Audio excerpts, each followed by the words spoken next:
Halo guys, kembali lagi bersama gue Fajar Prawira. Dan di konten video kali ini gue bakal jelasin all about MetaTrader 4 untuk para pengguna smartphone.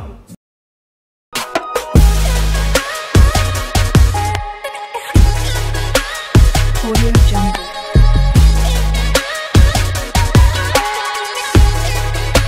Audio Jungle.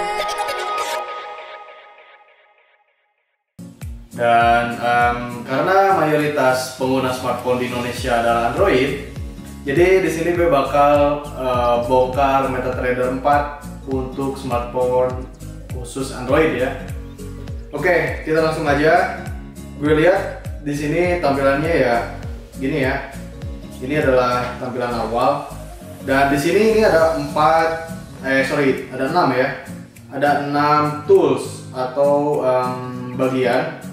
Yang pertama ini ada bagian quotes. Nih kalian bisa lihat di atasnya ya, ada tulisan quotes. Lalu yang kedua ini adalah tampilan chartnya.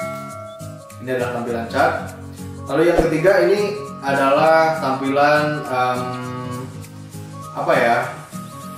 saldo atau misalkan transaksi ya, posisi gitu ya. Ini ada di tampilan yang ketiga gitu. Ini namanya trade atau semua aktivitas trading kita nih, dilihatnya di sini nih. Aktivitas yang running tentunya. Oke, lalu yang keempat ada history atau riwayat. Nah, di sini kalian bisa lihat riwayat dan semua tentang aktivitas yang sudah kalian lakukan, tentunya trading ya. Di sini bisa dilihat.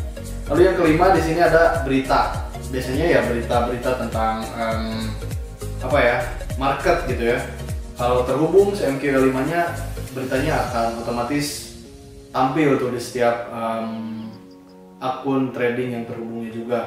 Nah, lalu yang keenam di sini ada pesan. Biasanya pesan ini buat para trader yang sama-sama saling terhubung gitu. Jadi bisa register ya atau daftar di MQL ID biasanya ya, MQID, tinggal register, daftar, nanti bisa komunikasi sama trader-trader yang lain. Itu sih. Oke, lalu yang pertama gue bakal bahas dulu yang quotes ya, atau tampilan yang pertama nih. Di tampilan quotes ini adalah tampilan berbagai macam instrumen forex gitu ya. Tentunya ada mata uang gitu atau ada beberapa pair lah ya, atau semua pair ini tampilnya di sini. Ada mata uang, lalu ada komoditi, ada kripto juga kalau ada kriptonya gitu. Oke, ini ada di tampilan quotes ya. Nah, di tampilan quotes ini bisa kalian cek gitu ya. Ada beberapa pair mata uang nih. Tapi ini tidak tampil semuanya. Nah, gimana caranya bisa semuanya ada nih di tampilan secara otomatis gitu ya. Nah, di sini ada fitur tanda plus gitu. Nah, ini artinya yaitu menambah simbol atau menambah quotes gitu. Kita lihat ada forex ya, tinggal misalkan tambah-tambahin aja tuh, tinggal klik, ini udah otomatis masuk ke dalam quotes. Lalu gue tambahin yang crypto, misalkan ada BTC USD sama Ethereum ya, ETH USD, tinggal tambahin. Forex 4 ini ada, jadi dikategorikan ya, ada forex 2, forex 4 ini sebetulnya masih sama kategori forex, cuman berbeda segi jenis mata uangnya kayak gitu. Misalkan kalian mau cari Euro USD misalkan atau WTI nih, WTI tinggal tambahin kayak gitu. Ini mudah banget ya. Oke, lalu di sini ada icon seperti pensil. Nah, icon pensil ini artinya ya misalkan kita mau ubah letaknya, posisinya, atau mau kita hapus juga bisa ya. Nih misalkan tinggal di tarik ya, atau ke atas ke bawah kayak gitu, posisinya bisa kayak gitu. Mau dihapus ya tinggal tandain aja, mau dihapus tandain lalu hapus kayak gitu, bisa juga. Lalu di sini ada garis 3 nih ya, di tampilan awal ini ada garis 3 tuh, atau menu ya. Oke, di sini menu bisa tampil biasanya adalah akun gitu. Jadi ada keterangan nama pemilik akun, lalu nomor akun, lalu juga server yang digunakan. Ini yang pertama yang atas. Lalu yang kedua ada quotes, chat yang tadi ya. Itu ada 6 menu sampai ke kotak surat ya, atau pesan nih, sorry sampai pesan. Lalu di bawahnya ada pengaturan, jurnal, tentang ini semuanya di sini ya, ada di tampilan menu. Oke, gue bakal bahas yang kedua mengenai chart. Nih, ini chart ini adalah bagian yang apa ya, menjadi concerns para trader nih. Tempat para trader itu ya di sini di tampilan chart gitu. Baik analisa, entry, atau misalkan mau close posisi ya adanya di sini. Oke, kita lihat chart itu. Ini bisa tampil ketika kita pilih salah satu quote, misal atau salah satu pair ya. Oke, gue di sini coba gunakan XAUSD atau Gold. Gue pilih XAUSD lalu buka chart. Nah, akan tampil chart seperti ini.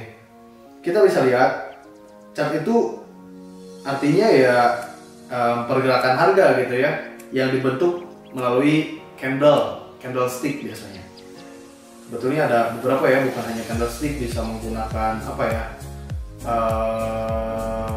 garis seperti itulah. Ada 3, saya lupa. Oke, di sini ada tools di atas ini ya. Ada tools 1, 2, 3, 4, 5, ada 5 tools.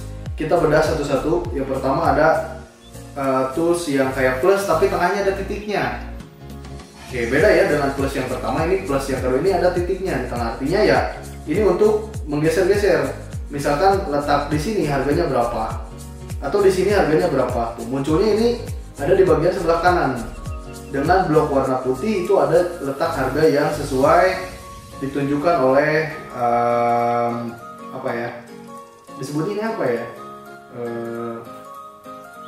apa ya, move ya, move bar apalah itulah. Ini sebagai petunjuk harga nih, kita lihat itu. Lalu yang kedua ada tools yang berupa huruf F gitu ya. Apa ini? Fungsi ini adalah berbagai macam indikator. Nah, kita lihat. Misalkan kalian mau cari indikator ini letaknya ada di tools yang huruf F ini. Tuh, tinggal buka, tinggal cari deh. Misalkan chart utama, oke. Tuh, tinggal pilih aja. Semua indikator ada di tampilan F atau huruf F yang tadi ya. Itu. Lalu yang ketiga ada dolar dengan tambahan petunjuk ke atas dan ke bawah. Nih kita lihat ya, ini tools yang ketiga. Nah, ini misalkan kita akan coba ganti dengan pair yang lain. Karena gue pertama tadi tampilin pair XAUSD, misalkan gue bakal ganti ke AUDUSD. Tuh, dia akan otomatis ganti. Udah banget nih. Ini cocok banget ya. Buat pemula gitu ya. Karena gampang banget kayak di window atau misalkan di komputer kayak gitu. Oke, misalkan gue ganti lagi ke pair yang lain, EURUSD gue cari. Oke, dia akan langsung berganti gitu pairnya. Tampilan chartnya itu akan berganti sesuai dengan request yang kita lakukan. Oke, gue ke XAUSD dulu ya. Nah, mudah banget ya. Karena gue biasanya di iOS, jadi ya agak dikit kaku ya, sorry. Lalu tampilan yang keempat ada gambar jam. Ini waktu atau apa ya? Oke, jangan sampai kecoh ya. Di trading forex itu tidak ada transaksi yang dibatas oleh waktu ya. Ini itu tampilan waktu bukan untuk membatas waktu transaksi kita, tapi ini untuk menunjukkan time frame. Artinya kita tradingnya itu mau menggunakan time frame berapa gitu, atau setiap pergantian candlenya itu kita pengennya setiap berapa menit sekali, berapa jam sekali, berapa hari sekali, itu bisa ya kita atur. Oke, gue lihat. Nah, tinggal diklik aja. Tuh, dia akan muncul M1, M5, M15, M30, H1 dan seterusnya. Ini adalah waktu pergantian candlenya. Candlenya berganti sesuai, misalkan gue mau tradingnya di M15. Nah, artinya ini pergantian candlenya setiap 15 menit sekali. Udah banget ya, simpel banget. Gue pilih H1. Nah, ini berarti artinya candlenya ini pergantiannya setiap 1 jam sekali. First one ya, 1 jam gitu. Oke, lalu berikutnya ada icon buku, tapi tengahnya ada gambar plus gitu, ada icon plusnya juga. Nah, ini adalah tools yang vital ya bagi seorang trader, karena ini yang bisa kita melakukan transaksi sell dan buy-nya. Oke, setelah kita analisa, setelah kita masang indikator, setelah kita menggunakan pair yang sesuai dengan yang akan kita gunakan, lalu kita juga pilih time frame yang kita gunakan. Nah, di sini ini icon vitalnya atau tool vitalnya, yaitu untuk melakukan transaksinya. Kita tinggal klik. Nah, muncullah tampilan untuk transaksinya ya. Oke, kita lihat. Di sini ada eksekusi pasar. Eksekusi pasar di sini, ini bisa kita lihat ada beberapa pilihan ya. Eksekusi pasar itu adalah salah satunya. Oke, kita lihat. Nah, di eksekusi pasar ini ada buy limit, sell limit, buy stop, sell stop. Ini adalah sebuah jenis eksekusi yang bisa kita lakukan gitu ya. Tidak hanya langsung eksekusi atau eksekusi instan gitu ya. Ketika kita buy langsung buy, ini adalah pending order. Gue jelasin juga ya di video sebelumnya pending order itu apa.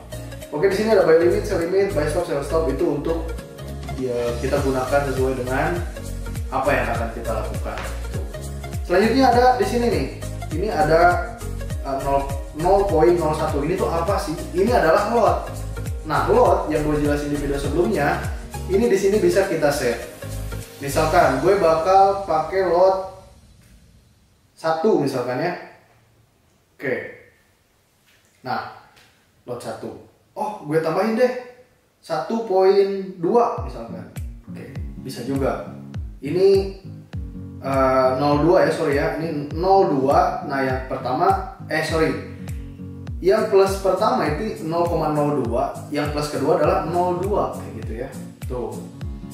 Kayak gitu. Gue kurangin. Tuh. Ini simpel banget gitu ya. Kalau di komputer atau di laptop ini juga bisa diatur ya. Cuman di handphone pun ya lebih gampang juga. Lalu cara eksekusinya gimana? Nah, cara eksekusinya ini ada dua ada dua sell dan buy gitu ya. Ini adalah penentuan untuk transaksinya. Ini ya. Dan misalkan sebelum gue mau transaksi, gue mau pasang dulu sell stop dan stop loss dan take profitnya di mana nih? Nah, ini ada di tampilan yang atas nih. Ya. Ini yang bawah lot ini adalah harga bid dan ask-nya. Oke. Sedangkan yang ada di bawahnya, nah ini untuk menentukan stop loss dan take profitnya. Yang merah stop loss, lalu yang hijau adalah take profit. Oke, misalkan gue bakal transaksi, lotnya udah gue pasang, stop lossnya misalkan gue udah pasang ya, gue pasang 1870 misalkan stop lossnya, dan take profitnya adalah 19.050 misalkan ya. 1950. Ini gue udah set. Nah, gue mau entry nih. Ya, tinggal kalian bisa klik sell or buy-nya. Ini simple ya.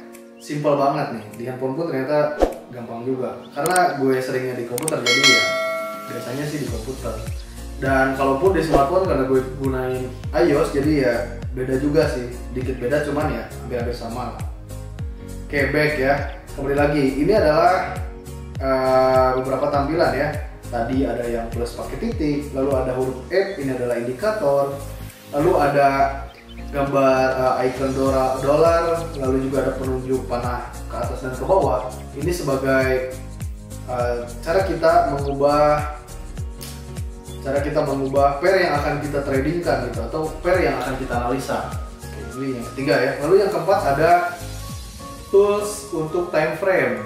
Tadi ya ada 15, M1, M5, H1 dan lain sebagainya. Lalu yang kelima tadi cara kita transaksinya gitu, baik buy dan sell, pasang pending order atau menentukan stop loss dan take profitnya, itu kita bisa set di icon yang kelima tadi. Oke guys, selanjutnya ada tampilan yang ketiga. Nah, di tampilan ketiga kita bisa lihat di sini ada saldo yang kita punya. Ada ekuitas, margin. Ini adalah tampilan yang ketiga ya. Dan tampilan ini juga sebagai tampilan untuk kita melihat posisi yang sedang kita tradingkan. Oke, gue sebelumnya bakal coba ini sebagai tes aja ya. Di sini gue pakai lotnya pun lot kecil 0.01. Gue buy. Oke, order terbuka ya, artinya ordernya bisa. Nah, di tampilan ketiga gue bisa lihat tuh orderan gue yang buy tadi akan muncul, baik itu sedang profit ataupun sedang minus nih. Kayak ini kan merah nih, lihat atasnya. Ini kondisinya adalah sedang. Nah, kalau misalkan biru berubah berarti kondisinya sedang profit. Ini gampang banget ya. Tuh ada running ya. Di atas ini di bawah trade ini kan ada jumlah dolar yang bergerak. Nah, ini adalah hasil profit atau keuntungan yang gue dapetin dari eksekusi terbuka tadi. Oke, kalian bisa lihat ya, tuh ini running profit langsung. Gila ya, ajaib banget nanti bisa langsung profit. Lalu selanjutnya di sini ada angka panah naik dan turun. Nah, semua transaksi kita ini bisa kita kategorikan. Di sini ada kita kategorikan sebagai order, lalu dari waktu, simbol, dan juga profit. Ini bisa kita kategorikan. Di iOS nggak ada ya, sayang banget nih di iOS. Kalau di smartphone Android ini ada nih, ada ordernya itu, jadi bisa kita kategorikan gitu, baik itu by order, artinya ya order pertama misalkan di atas bisa sampai ke bawah gitu ya, atau dari segi waktu, dari jangka order, jadi rutinnya itu dari jangka waktu terlama itu bisa, atau dari jenis simbol nih, simbolnya bisa juga, atau dari jumlah profit bisa juga nih. Wah, keren nih. Nah, ini juga bisa kita lakukan transaksi di sini. Nih ya, ingat tadi di awal ini ada gambar buku atau kertas dan icon plus gitu ya, gambar plus. Nah, di sini pun ada, berarti di sini pun gue bisa transaksi juga gitu. Oke, kita cek. Nah, sama kan? Tampilannya di sini bisa sama gitu, ada eksekusi pasar, jumlah lot, harga bid dan ask, lalu pasang stop loss dan take profit. Di sini gue bisa sell dan buy, ini sama juga. Ini adalah tampilan ketiga ya, semuanya ini transaksi kita bisa kita lihat di sini. Oke, yang keempat adalah history atau riwayat. Oke, nah di history ini kita bisa lihat semua hasil transaksi kita yang pernah kita lakukan, baik itu loss, profit, semuanya ya bisa gitu. Dan hasil profit atau hasil loss mingguan, bulanan ini bisa. Oke, kita cek. Nah, di sini bisa dikategorikan juga ya, semua simbol tuh. Tuh, di sini pun di Android kayaknya lebih proper ya. Bisa lihat, bisa dikategorikan gitu. Per simbol, per order, waktu pembukaan, waktu penutupan, profit. Wah, keren banget nih. Lalu juga di sini bisa kita custom. Misalkan historinya mau kita set history hari ini, minggu ini, bulan lalu, 3 bulan terakhir, dan custom period. Tahun berapa, dari tahun berapa ke tahun berapa ini bisa juga. Karena karena ini akun yang baru gue buka, artinya ya ini tidak ada aktivitas trading gitu. Gue baru pertama trading tadi tuh, langsung profit. Ini adalah tools yang keempat. Yang kelima adalah berita ya. Berita tadi gue jelasin di awal, karena berita cuman itu aja ya. Biasanya beritanya cuma dikirimin oleh MQL-nya gitu ya. MQL-nya gitu ya. Jadi beritanya ya nggak bisa berita yang lain gitu, cuman itu aja. Nah, karena akun ini belum gue sambungin dengan MQL langsung, jadi ya nggak ada berita sama sekali di sini. Berikut pun sama dengan pesan, karena gue pun belum daftarin ya ke MQL. Artinya ya gue belum bisa tegur sapa dengan trader yang lain gitu, karena belum gue register atau daftar. Oke, gampang ya. Nah, jadi itu ya, itu adalah semua penjelasan tentang all about MetaTrader 4 for smartphone, khususnya gue pakai ini adalah Android ya. Jadi ternyata lebih gampang di Android selama ini daripada di iOS ya. Kayaknya gue bakal pakai Android. Oke, itu aja mungkin. Be wise to be trader and see you